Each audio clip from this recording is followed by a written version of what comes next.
sức lên quán khắp thường có nồng ấm chén đo nhìn si thom âu lên mi bần nông sái kít lên nắng nóng bị dịp mây sang khuyên khuyên ngoan lặng trong hắn giang lim lệ sông lệ có yon khi đang người để bên sân này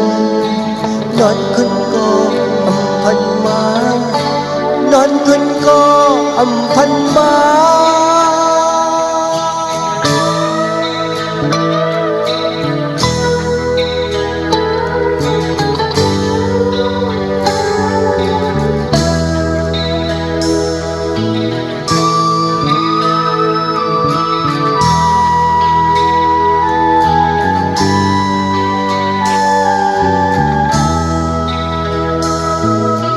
càng sâu nắng nhơn nhơn trái dần dần hoàn thành quang hay quay bên bà mi xin vui quanh xin khắp biển bên nồng nàn chết hư ba một lại trốn lệ sư lệ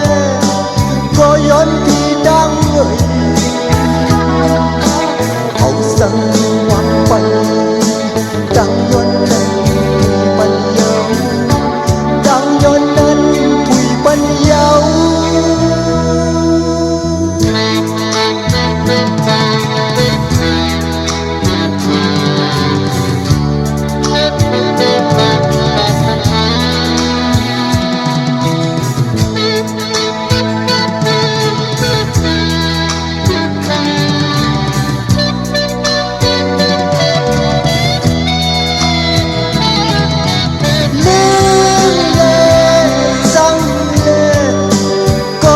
thì đang ngồi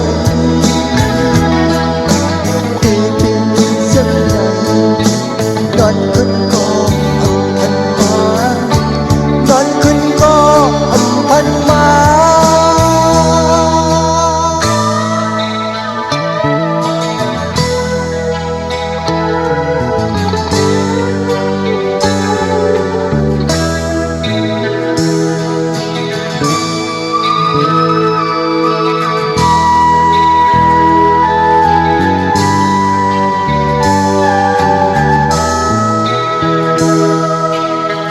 con chim đắm biết ban phiêu như lệ sĩ sai vì sắc bần mà khô dần